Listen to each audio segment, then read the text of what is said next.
Bismillahirrohmanirrohim. Assalamualaikum warahmatullahi wabarakatuh. Sahabat YM 28 yang dimuliakan Allah. Malaikat merupakan salah satu makhluk Allah Ta'ala yang senantiasa beribadah kepadanya. Golongan yang diciptakan dari cahaya ini dipercayai memiliki kesucian dan terhindar dari dosa.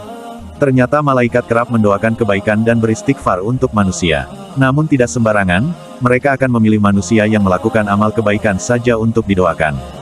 Sungguh beruntung golongan manusia yang didoakan kebaikan oleh malaikat, sebab amalannya akan disampaikan langsung kepada Allah Ta'ala.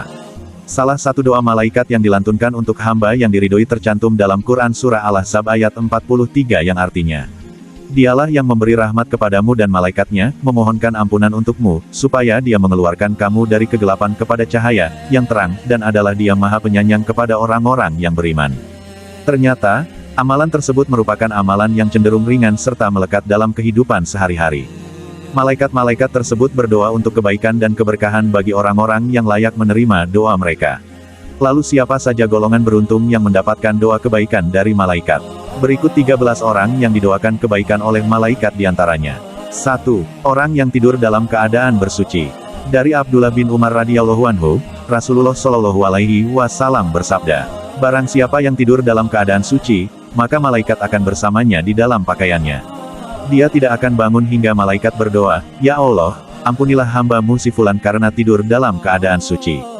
Hadis riwayat Ibnu Hibban, disahihkan oleh Syaikh Al-Albani dalam Sahih At-Targhib wa Tarhib 1 halaman 37.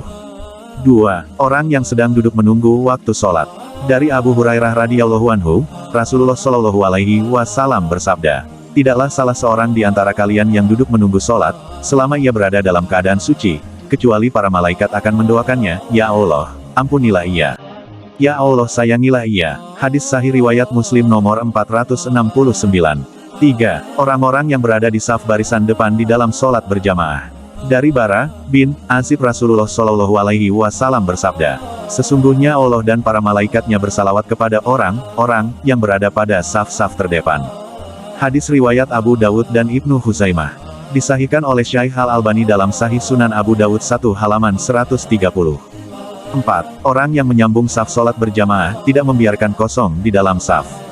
Dari Aisyah radhiyallahu anha berkata bahwa, Rasulullah shallallahu alaihi wasallam bersabda, sesungguhnya Allah dan para malaikat selalu bersalawat kepada orang-orang yang menyambung saf-saf. Hadis riwayat Ahmad, Ibnu Majah, Ibnu Huzaimah, Ibnu Hibban, dan Al-Hakim.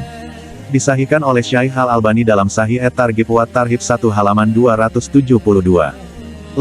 Para malaikat mengucapkan, Amin, ketika seorang imam selesai membaca Al-Fatihah. Dari Abu Hurairah radhiyallahu anhu, Rasulullah shallallahu alaihi wasallam bersabda, jika seorang imam membaca, Ghairil Maghdubi alaihim waladdallin, maka ucapkanlah oleh kalian, Amin, karena barang siapa ucapannya itu bertepatan dengan ucapan malaikat, maka ia akan diampuni dosanya yang masa lalu. Hadis sahih riwayat Bukhari nomor 782. 6. Orang yang duduk di tempat sholatnya setelah melakukan sholat. Dari Abu Hurairah radhiyallahu anhu, Rasulullah shallallahu alaihi wasallam bersabda, para malaikat akan selalu bersalawat berdoa kepada salah satu di antara kalian selama ia ada di dalam tempat sholat di mana ia melakukan sholat. Selama ia belum batal wudunya, para malaikat berkata, Ya Allah ampunilah dan sayangilah ia. Hadis riwayat Ahmad, dalam Al-Musnad nomor 8106. 7. Orang-orang yang melakukan sholat subuh dan asyar secara berjamaah. Dari Abu Hurairah radhiyallahu anhu, Rasulullah shallallahu alaihi wasallam bersabda, para malaikat berkumpul pada saat sholat subuh lalu para malaikat, yang menyertai hamba pada malam hari, yang sudah bertugas malam hari hingga subuh, naik ke langit dan malaikat pada siang hari tetap tinggal. Kemudian mereka berkumpul lagi pada waktu sholat, asyar dan malaikat yang ditugaskan pada siang hari, hingga sholat, asyar naik ke langit, sedangkan malaikat yang bertugas pada malam hari tetap tinggal. Lalu Allah bertanya kepada mereka, bagaimana kalian meninggalkan hambaku? Mereka menjawab, kami datang sedangkan mereka sedang melakukan sholat dan kami tinggalkan mereka sedangkan mereka sedang melakukan sholat, maka ampunilah mereka pada hari kiamat. Hadis riwayat Ahmad dalam Al-Musnad nomor 9140. 8. Orang yang mendoakan saudaranya tanpa sepengetahuan orang yang didoakan. Dari Ummu Darda, mengatakan bahwa Rasulullah shallallahu alaihi wasallam bersabda, doa seorang muslim untuk saudaranya yang dilakukan tanpa sepengetahuan orang yang didoakannya adalah doa yang akan dikabulkan. Pada kepalanya ada seorang malaikat yang menjadi wakil baginya, Setiap kali dia berdoa untuk saudaranya dengan sebuah kebaikan, maka malaikat tersebut berkata, "Amin," dan engkau pun mendapatkan apa yang ia dapatkan. Hadis Sahih riwayat Muslim nomor 2733. 9. Orang-orang yang berinfak. Dari Abu Hurairah radhiyallahu anhu, Rasulullah shallallahu alaihi wasallam bersabda, "Tidak satu hari pun di mana pagi harinya seorang hamba ada padanya kecuali dua malaikat turun kepadanya. Salah satu di antara keduanya berkata, 'Ya Allah, berikanlah ganti bagi orang yang berinfak,' dan lainnya berkata, 'Ya Allah, hancurkanlah harta orang yang pelit bakil.'" Hadis riwayat Sahih Bukhari nomor 1442 dan Sahih Muslim nomor 1010. 10. Orang yang sedang makan sahur. Dari Abdullah bin Umar radhiyallahu anhu berkata bahwa Rasulullah shallallahu alaihi wasallam bersabda, "Sesungguhnya Allah dan para malaikatnya bersalawat berdoa kepada orang-orang yang sedang makan sahur, insya Allah termasuk di saat sahur untuk puasa, sunnah." Hadis riwayat Ibnu Hibban dan At-Tabrani. Disahihkan oleh Syaikh Al-Albani dalam Sahih At-Targhib wa Tarhib 1 halaman 519. 11. Orang yang sedang menjenguk orang sakit. Dari Ali bin Abi Thalib radhiyallahu anhu bahwa Rasulullah shallallahu alaihi wasallam bersabda, "Tidaklah seorang mukmin menjenguk saudaranya kecuali Allah akan mengutus 70.000 malaikat untuknya yang akan bersalawat kepadanya di waktu siang kapan saja hingga sore dan di waktu malam kapan saja hingga subuh." Hadis riwayat Ahmad dalam Al-Musnad nomor 754. 12. Seseorang yang sedang mengajarkan kebaikan kepada orang lain. Dari Abu Ad-Darda petik terbalik ia berkata, "Aku mendengar Rasulullah shallallahu alaihi wasallam bersabda, sesungguhnya akan memintakan ampun untuk seorang alim makhluk yang di langit dan di bumi hingga ikan hiu di dasar laut."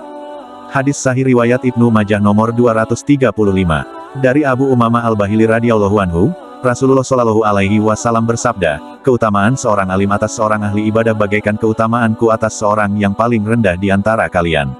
Sesungguhnya penghuni langit dan bumi, bahkan semut yang di dalam lubangnya dan bahkan ikan, semuanya bersalawat kepada orang yang mengajarkan kebaikan kepada orang lain." Hadis riwayat Tirmidzi yang disahihkan oleh Syaikh Al-Albani dalam kitab Sahih At-Tirmidzi 2 halaman 343. 13. Orang yang menuntut ilmu dan mengajarkannya. Sesungguhnya aku mendengar Rasulullah shallallahu alaihi wasallam bersabda, barang siapa melalui satu jalan untuk mencari ilmu, Allah akan permudahkan baginya jalan menuju surga. Para malaikat akan membentangkan sayapnya karena ridho kepada penuntut ilmu. Penghuni langit dan bumi hingga ikan yang ada di dalam air mendoakan ampunan kepada penuntut ilmu. Sesungguhnya, keutamaan seorang alim dibanding dengan seorang ahli ibadah adalah ibarat bulan purnama atas semua bintang. Sesungguhnya para ulama adalah pewaris para nabi, dan para nabi tidak mewariskan dinar maupun dirham, akan tetapi mereka mewariskan ilmu. Barang siapa mengambilnya, maka ia telah mengambil bahagian yang sangat besar. Hadis Sahih riwayat Ibnu Majah nomor 219.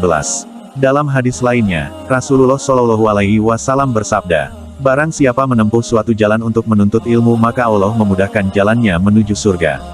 Sesungguhnya para malaikat membentangkan sayapnya untuk orang yang menuntut ilmu karena ridho atas apa yang mereka lakukan.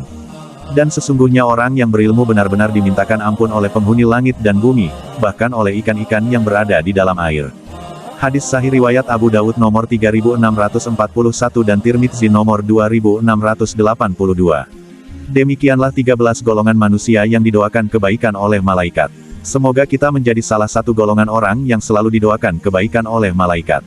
Amin ya robbal alamin. Kami berharap apa yang disampaikan dapat bermanfaat bagi sahabat Tia MYM28 yang dirahmati Allah. Kami mohon maaf atas segala kesalahan dan kehilafan dalam penyampaian materi ini. Wallahu a'lam bishawab. Wassalamualaikum warahmatullahi wabarakatuh.